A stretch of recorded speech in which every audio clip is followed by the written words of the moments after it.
Evangelho de João, capítulo 3, a partir do verso 1.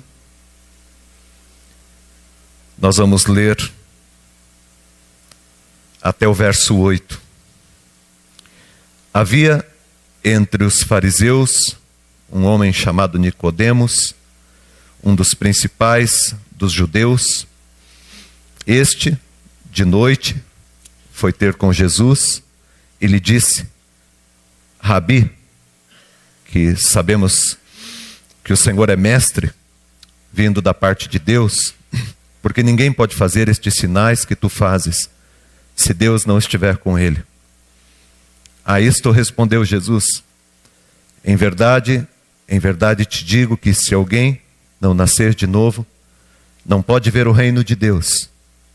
Perguntou-lhe Nicodemos: como pode um homem nascer sendo velho? Pode porventura voltar ao ventre materno e nascer segunda vez?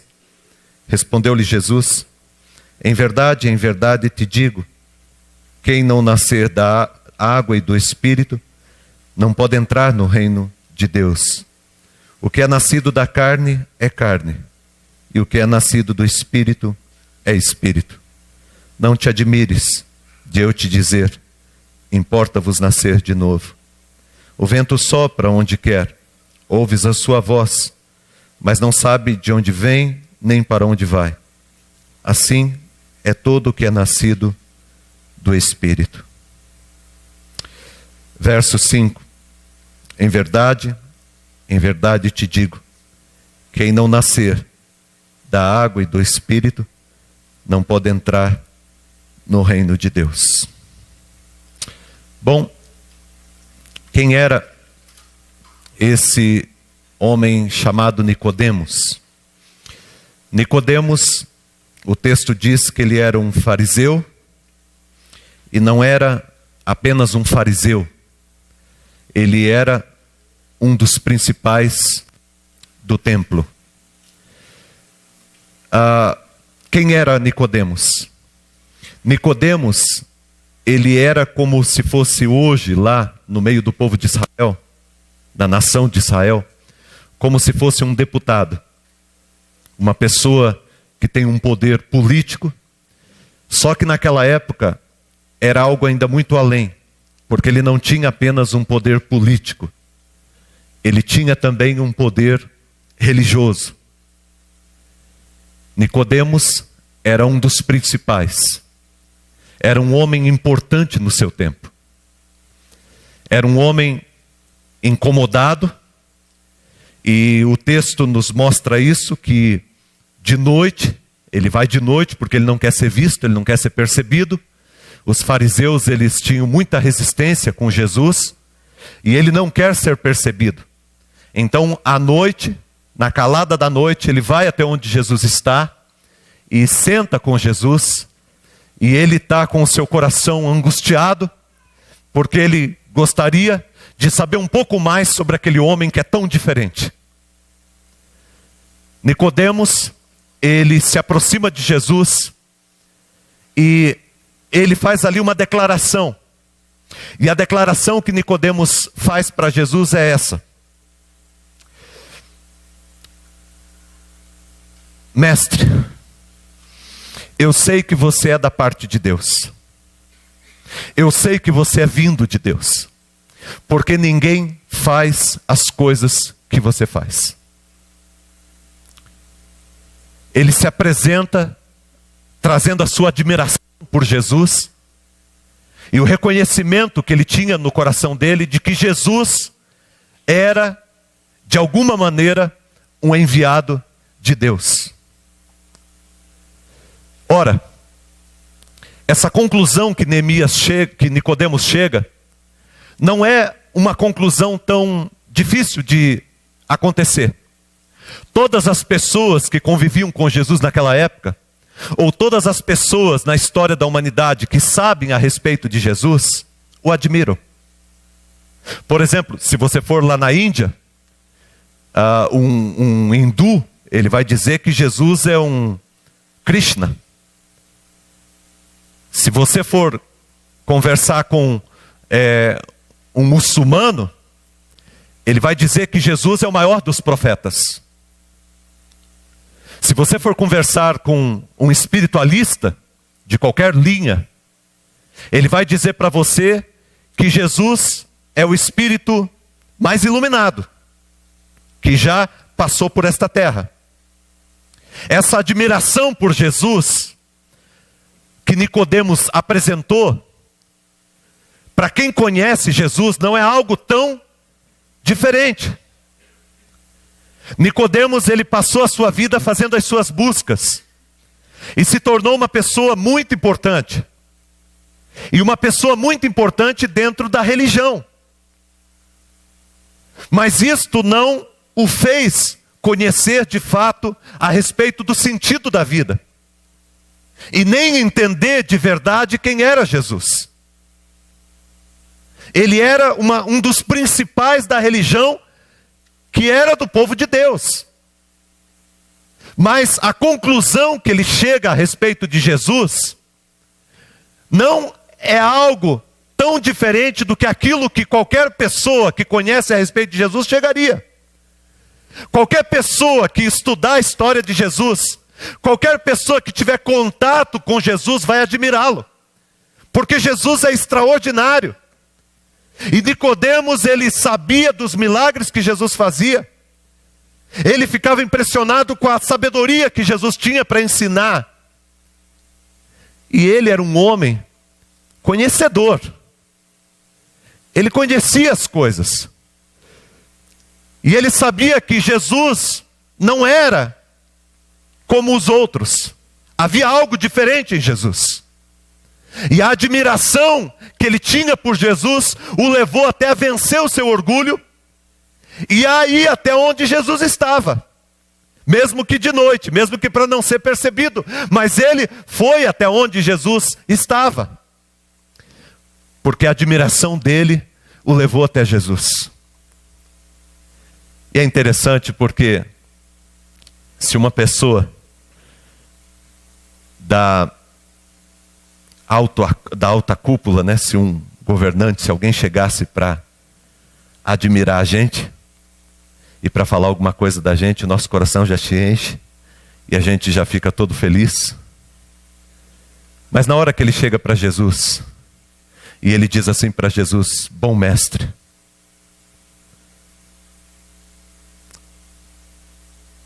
você é enviado de Deus. E eu quero saber o que eu faço para entrar no reino de Deus. Esse elogio que ele faz para Jesus não impressiona Jesus. E Jesus já chega para ele e diz: olha, se você não nascer de novo, você não pode ver o reino de Deus. Mas eu sou um religioso, mas eu cumpro os ritos, mas eu sou uma pessoa importante no meio do povo. Se você não nascer de novo, se você não tiver uma experiência real de vida, você não pode ver o reino de Deus. Neemias, ele tinha um histórico sobre Jesus. Ele não foi conversar ali sem ter um conhecimento prévio de Jesus. Sem ter colocado os espiões dele para ver o que Jesus fazia, ver como Jesus falava. Quando ele chegou para conversar com Jesus, ele estava cheio de informações. Mas ele, com toda a sua ciência, com todo o seu conhecimento, não conseguiu saber quem era Jesus, senão um bom mestre. Mas Deus é tão impressionante porque a gente vê por um outro lado, um pescador chamado Pedro, um homem rústico, um homem que não conhecia muito a respeito da religião, um homem que não tinha um conhecimento filosófico, um conhecimento teológico, um conhecimento profundo a respeito das coisas. No momento antes, quando Jesus pergunta quem dizem as pessoas ser o filho do homem, quem dizem as pessoas que eu sou? E aí Jesus pergunta para os discípulos, né, quem vocês dizem que eu sou? E aí Pedro se levanta e diz: tu és o Cristo, o Filho do Deus vivo. Pedro reconhece quem é Jesus. Nicodemos, com todo o seu histórico, com todo o seu plantel, com toda a sua sabedoria, com toda a sua inteligência, não consegue perceber quem é Jesus. Jesus é o Filho de Deus. Jesus não é um bom mestre. Jesus não é uma pessoa admirável. Jesus não é um milagreiro, ele é muito mais do que isso. E eu falo isso nessa noite, irmãos, porque muitas vezes nós nos enchemos tanto de religião, temos tanto conhecimento de religião, mas temos tão pouco conhecimento de Jesus. Nós conhecemos todo o rito da igreja, nós passamos por todos os processos da igreja, nós já lemos a Bíblia, nós cumprimos todos os ritos da igreja, nós participamos dos ministérios da igreja, mas muitas vezes não conhecemos Jesus como ele de fato é. E o que Jesus é? Jesus é Deus. Jesus é Deus. Jesus é Deus. Ele é o Senhor. Ele é Deus. Ele é Deus. Só havia uma maneira de Nicodemos chegar a esse conhecimento. Só existe uma maneira em que eu e você podemos chegar a esse conhecimento. Se nascermos de novo. É necessário nascer de novo. Aquele que nasceu da carne é carne. Nós precisamos nascer do Espírito. E Jesus diz para Nicodemos: olha, você precisa nascer da água e do Espírito. Nascer da água e nascer do Espírito. A gente fica pensando, né, o que é nascer da água e do Espírito? Aí as igrejas, eles começam a pensar: o que é nascer da água e do Espírito? O que é nascer da água? Muitas pessoas acham que nascer da água estaria se referindo ao nascimento materno, porque a criança, ela fica dentro da bolsa, né? E na hora que estoura ali a bolsa, a criança nasce da água. Há um pensamento assim. Algumas pessoas acham que nascer da água tem a ver com o batismo. E é por isso que quando a criança nasce, eles correm batizar os filhos. Porque eles acreditam que nascer da água, Jesus está falando ali a respeito de batismo. É a prática do batismo. Porque não pode morrer sem batizar. Eu sinceramente não acredito nisso. Porque o batismo para nós, ele não é para a salvação. O batismo para nós é uma publicação da fé. Nós só batizamos quem já foi batizado. Esse batismo que nós praticamos na igreja, seja com água ou na água, não importa a maneira que você foi batizado, se você foi batizado imerso, ou se você foi batizado com um pouquinho de água na cabeça, não tem problema. Para nós, esse batismo, ele acontece depois do batismo, que é o momento em que você entrega a tua vida e o teu coração para Jesus. O que é essa água? Essa água, se você for estudar profundamente ali, se você for ali desde João Batista anunciando, você vai descobrir que essa água tem a ver com arrependimento. João Batista batizava para arrependimento. Tem a ver com arrependimento. Essa água tem a ver com arrependimento. A gente nasce da água quando nós reconhecemos quem somos. Quando nós reconhecemos os nossos pecados, quando nós nos arrependemos dos nossos pecados. Aquele que não nascer da água e do Espírito, aquele que não passar pelo arrependimento, e é o arrependimento que nos leva ao batismo. Aquele que não passar pela água, aquele que não passar pelo arrependimento, ele não pode ver o reino de Deus. Aquele que não olhar para a sua vida e não perceber que o que vai te salvar não é a tua bondade, não é as tuas obras, não é o teu bem feito, mas é você olhar para dentro de você e reconhecer quem você é, e reconhecer a miséria que você é, e reconhecer a catástrofe que você se tornou na sua vida, e reconhecer a necessidade que você tem de Deus para transformar o teu coração, para mudar a tua história. Somente quando você reconhecer e se colocar diante de Deus e dizer: Deus, miserável homem que sou, pecador, que preciso da tua graça, e somente pela tua graça eu alcanço Deus.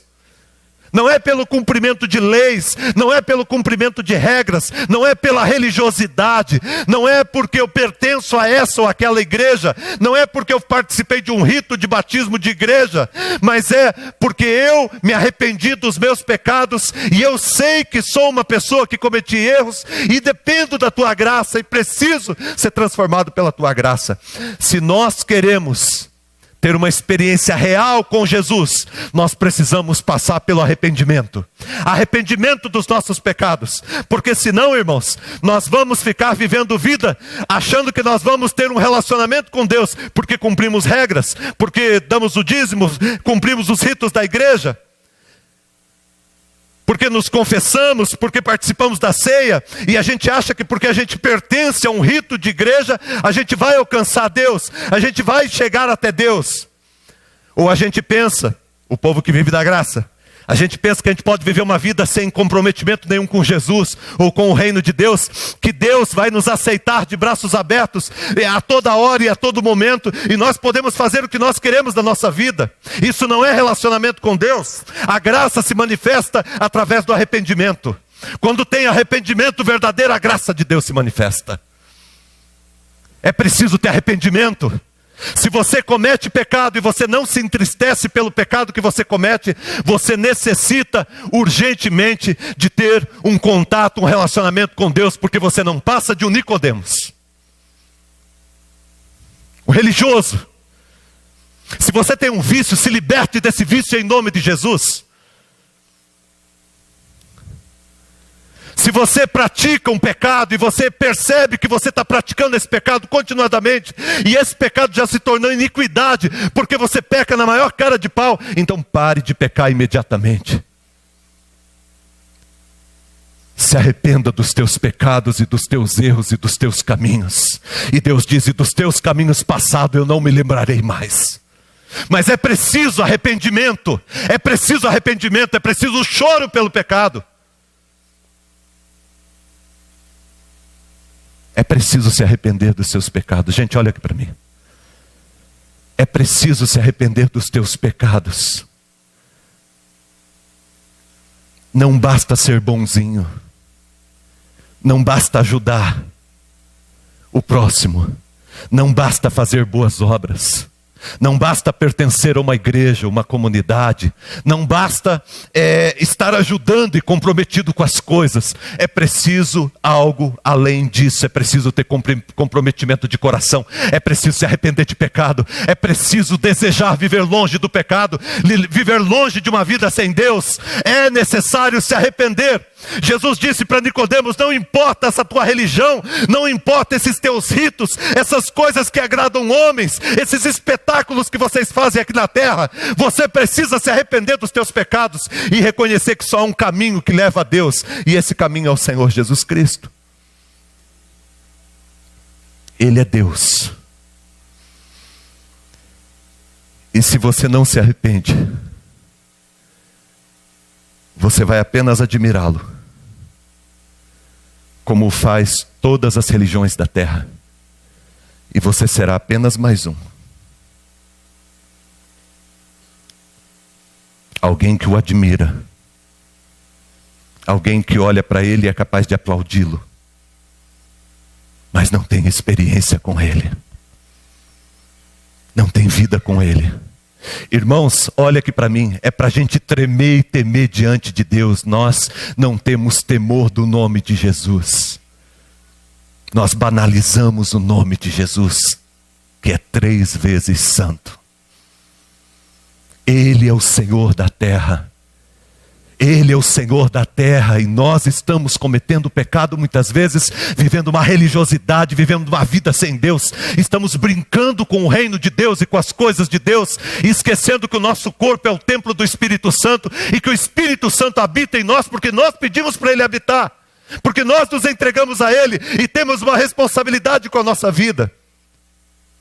Se você se arrepender dos teus pecados, seja o pecado que você cometeu, seja a vida torta que você está vivendo até aqui, seja o vício que você tem prazer de cometê-lo todo dia, até hoje aqui, se você se arrepende, Ele te abraça graciosamente, Ele te ama, Ele te busca, Ele te aperta, Ele te beija, Ele muda a tua história, Ele muda a tua vida, Ele muda a tua família, a tua casa, Ele transforma o teu ser.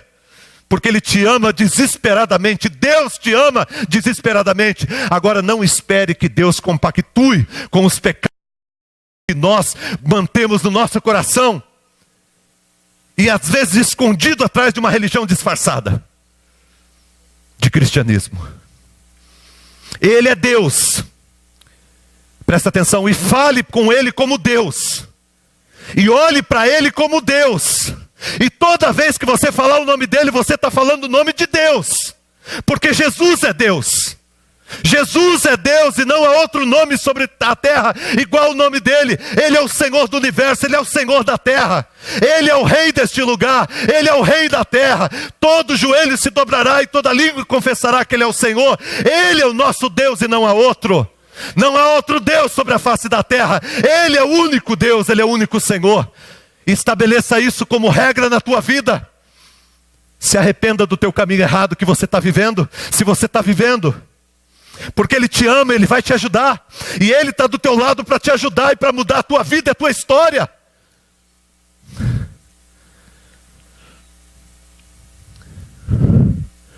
A igreja se tornou apenas mais uma religião na terra,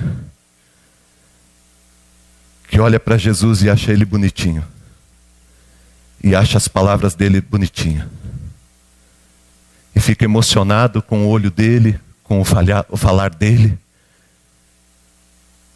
Jesus é muito mais do que isso, irmãos. Jesus é para você tremer e temer. Jesus é para você se curvar diante dele e adorá-lo com verdade.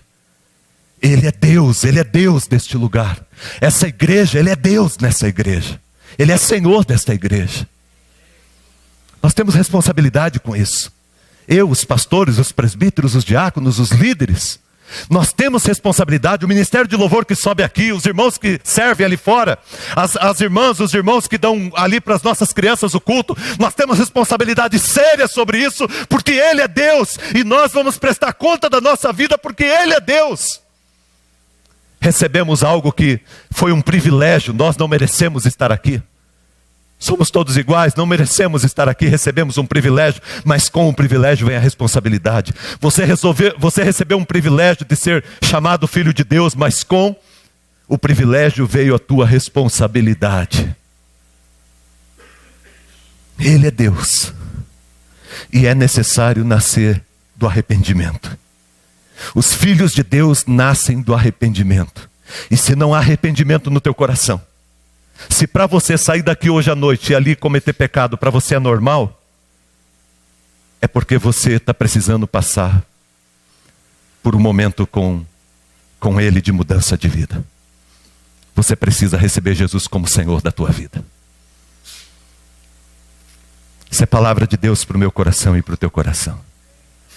E uma direção que eu não ia dar nessa noite, mas que o Espírito Santo de Deus trouxe ao nosso coração nessa noite. E aquele que tem ouvidos para ouvir, ouça o que o Espírito Santo de Deus está cansado de dizer para a igreja. Se você é filho de Deus, o honre como filho de Deus. Não brinque com a sua vida, não brinque com o seu ministério, não brinque com os seus filhos. Pais que estão aqui, não brinque com os seus filhos. Vocês são profeta na vida dos seus filhos. Vocês foram os profetas que Deus separou para cuidar dos seus filhos. Vocês filhos que estão aqui, vocês são profetas na casa dos seus pais. Nós precisamos levar o nosso compromisso com o Senhor a sério. É tempo da gente olhar para Jesus Olha para mim. É tempo de você olhar para Jesus e dizer: Jesus, Tu és o meu Deus. Tu és o meu Deus. Uma outra coisa que eu aprendo, eu acho fantástico isso aqui, gente. Um dia eu estava lendo esse texto, e quando eu li que a gente precisa nascer da água e do Espírito, sabe o que me veio ao coração, André? Gênesis capítulo 1, versos 1 e 2. Eu vou dizer para vocês o que está escrito lá. No princípio criou Deus o céu e a terra. A terra estava como? Sem forma e vazia. Havia trevas. E o Espírito pairava sobre a face das águas, sobre a face do abismo. Olha só, gente, presta atenção para você entender. Todo mundo precisa entender isso aqui. Deus criou o céu e a terra. Versículo 1. Alguma coisa aconteceu. Um desastre aconteceu. Porque Deus não cria sem forma, e Deus não cria vazio, e Deus não cria algo que está em trevas. Alguma coisa muito ruim aconteceu. Uma tragédia aconteceu. E um dia, Deus ele se aproxima de novo. As águas estavam cobrindo a terra. A água estava cobrindo a terra. E o Espírito pairava sobre a face das águas. Presta atenção. Alguma coisa tinha acontecido. A água e o Espírito estavam ali. E começou a acontecer uma manifestação de Deus. E Deus diz: haja luz. Primeira coisa que Deus faz é luz. Primeira coisa que Deus faz é te iluminar e mostrar para você o caminho.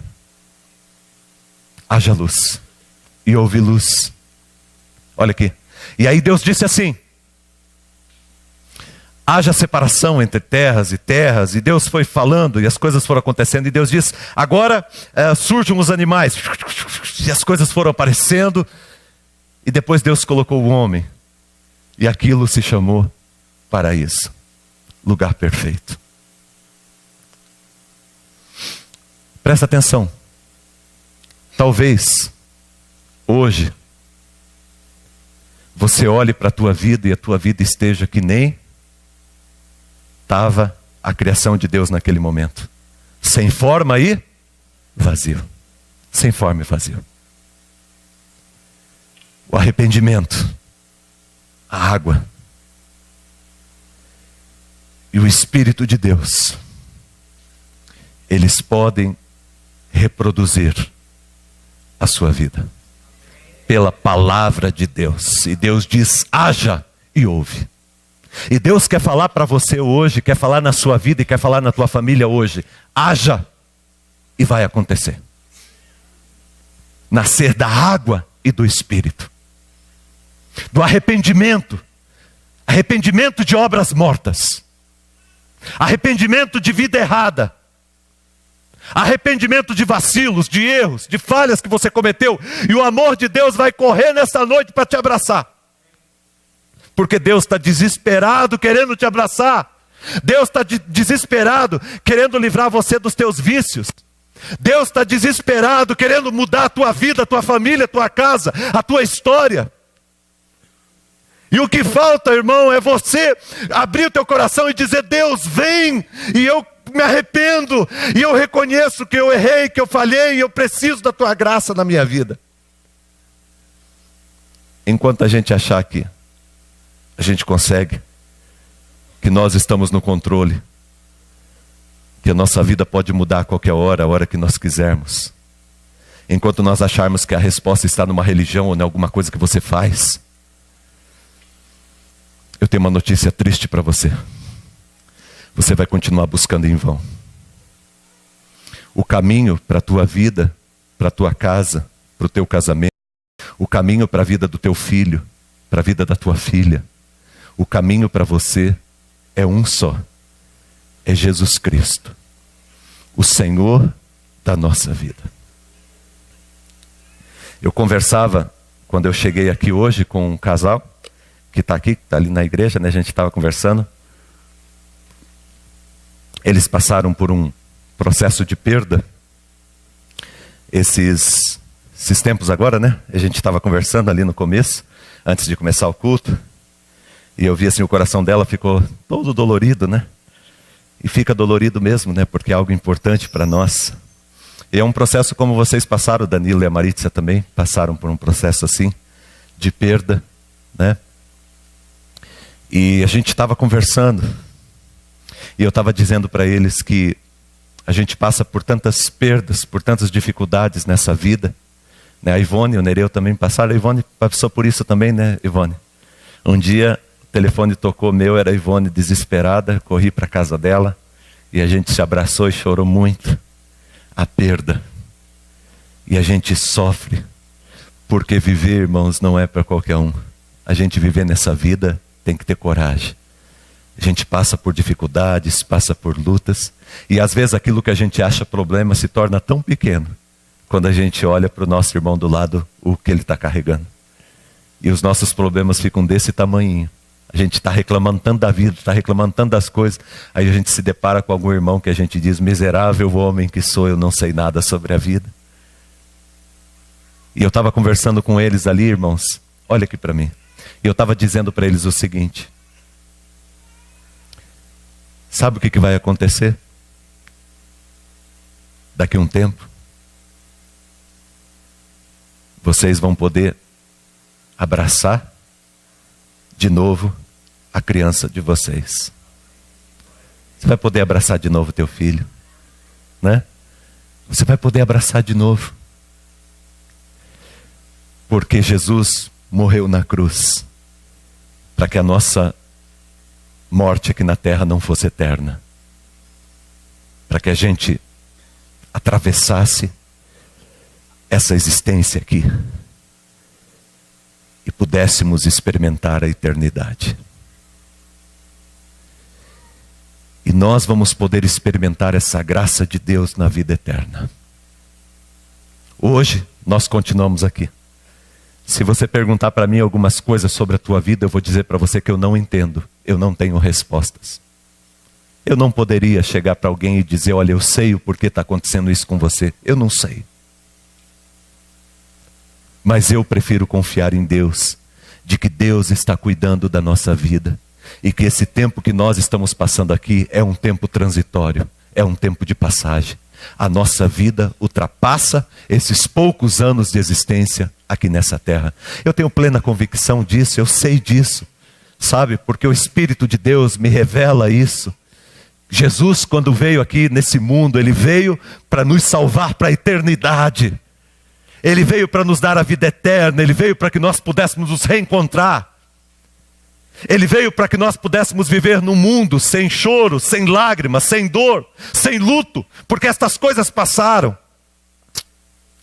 E Deus, nessa noite, quer trazer esperança para o teu coração e para a tua vida.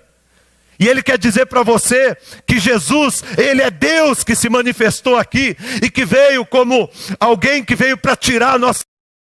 Aprendemos aqui nessa noite com a peça. Veio para tirar o nosso medo, para tirar o nosso fracasso, para tirar os nossos defeitos, para tirar as nossas deficiências. Ele veio para nos curar. Ele veio para nos resgatar para a eternidade. Ele veio para nos dar uma nova vida. Ele veio para completar a obra. Ele veio, quando Ele disse está completo, está consumado, era a obra eterna de Deus para a nossa vida, para que nós pudéssemos nos reencontrar, para que a nossa vida fosse eterna. Nicodemos, deixa de ser Nicodemos, irmão. Deixa de ser Nicodemos, irmã. Tão preocupado com religiosidades. A tua vida é muito mais do que isso. Deus tem para você muito mais do que isso. Deus ama a sua vida. E você pode nascer da água e do Espírito. Nascer da água através do arrependimento. E nascer do Espírito, porque o Senhor faz habitar o Espírito dele em você. O Espírito de Deus vem habitar em você. Deus ama muito a sua vida e você está aqui hoje porque Deus ama você. Ele não desistiu de você, irmão, e não vai desistir nunca. Ele sempre está de braços abertos. Está certo que Ele não aceita o erro que você comete, o erro que eu cometo. Ele não aceita porque Ele sabe que é ruim. Nenhum pai aceita o filho cometendo erro. Se o pai descobre que o filho está fumando, o pai vai fazer de tudo para o filho parar de fumar. Ele vai conversar, ele vai orar, ele vai procurar uma ajuda, um psicólogo, vai procurar alguma coisa. Ele vai procurar alguma coisa que possa ajudar. Saber qual que é o buraco que está ali, que está fazendo ele fazer essa desgraça com a vida dele. O pai não vai aceitar, e toda vez que o filho vir falar, o pai vai dizer: eu não aceito isso na tua vida, meu filho. Eu não aceito isso. Eu te amo, mas eu não aceito. Toda vez que o filho voltar para casa, o pai e a mãe vão abraçar de novo. Mas vão continuar dizendo: filho, eu não aceito. Você não foi feito para isso. Eu não quero o teu mal. Sabe por que Deus não quer que você peque? Porque Deus não quer o teu mal. O pecado desgraça a tua vida e o pecado desgraça a vida das pessoas que você ama. Presta atenção. Todo pecado desgraça a tua vida e desgraça a vida das pessoas que você ama. O pecado é uma doença, o pecado é um verme maligno. O pecado é uma imundície que entra, que suja a nossa vida e que estraga o nosso ser. Viver uma vida sem pecado é uma graça de Deus. Fuja do pecado. Não fuja pro pecado. Fuja do pecado e não para o pecado. Porque todo pecado é negação da vida. Todo pecado é negação da vida. Toda vez, irmãos, olha aqui para mim, toda vez que eu estou pecando, eu estou dizendo não para a vida. Seja o pecado que for. Seja o mais gostoso que for, mas se eu estou pecando, eu estou dizendo não para a vida. Essa igreja aqui, até como nós falamos de manhã na hora da ceia, essa igreja aqui não está aqui para apontar o dedo para você e para dizer que você está errando. Eu nem sei, irmão, aqui, se tem alguém que faz isso ou que faz aquilo, não me interessa, nem veio me contar, a não ser que queira ajudar a pessoa.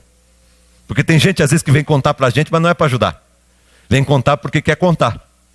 Às vezes porque está com vontade de fazer, não pode também, agora eu vou ferrar ele. Está fazendo?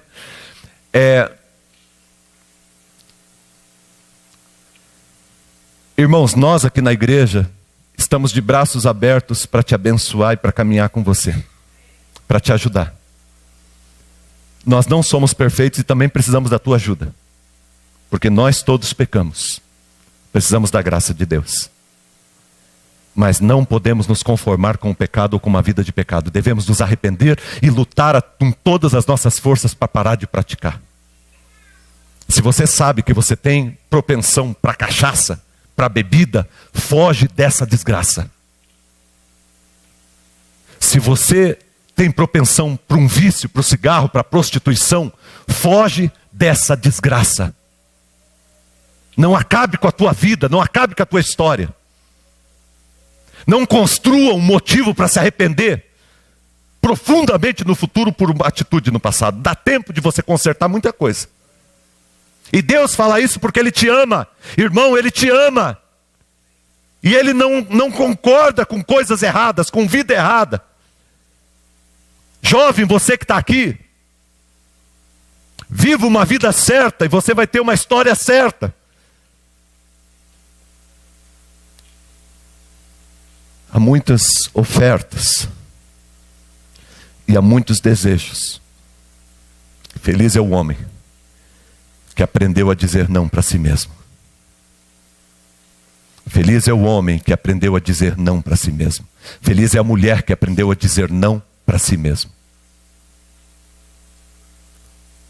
Porque todas as vezes, irmão, quero concluir agora. Todas as vezes que a gente arruma uma desculpa,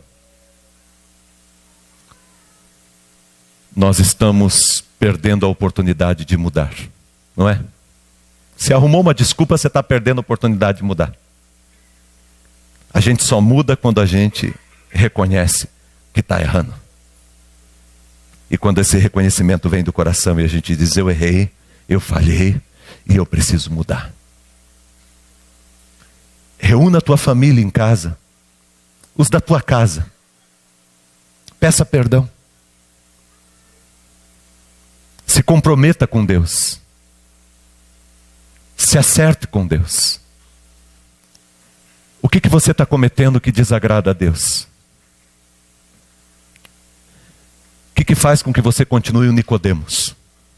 Um cara que reconhece Jesus, mas que não aceitou Jesus ainda como Jesus é de fato. Deus, Senhor da tua vida. Se arrependa hoje, se coloque diante de Deus hoje. Mude a tua vida e a tua história hoje. Hoje é o dia da tua mudança. Hoje pode começar uma nova história para você. Hoje pode começar um novo tempo para você. Hoje pode começar para você uma vida que você sempre quis viver. Mas essa vida acontece na verdade. Essa vida acontece quando você toma uma posição de viver uma vida cristã de verdade. De ser homem de Deus de verdade, mulher de Deus de verdade. Se entregar completamente a Deus e dizer: Deus, eu estou fazendo essas bobagens, Deus, mas eu me arrependo, eu não vou fazer mais. Eu vou lutar, eu vou pedir ajuda. Eu vou parar de fazer essas bobagens. Hoje é o dia que Deus te deu mais uma chance, mais uma oportunidade. É Jesus aqui na frente querendo te abraçar e dizendo: filho, vem para cá, corre para os meus braços, se arrependa dos teus maus caminhos, porque eu tenho uma vida nova, uma vida excelente, uma vida extraordinária para você. Hoje é o dia que você para de fazer aquilo. Hoje é o dia que você assume uma vida com Deus e você diz: eu vou lutar para viver essa vida com Jesus, prostrado aos pés de Jesus, tendo relacionamento com Ele e reconhecendo Ele como Deus da minha vida e amando Ele, servindo Ele de todo o meu coração, com todo o meu ser. Hoje, irmãos, aqui e agora é o tempo de você tomar essa decisão.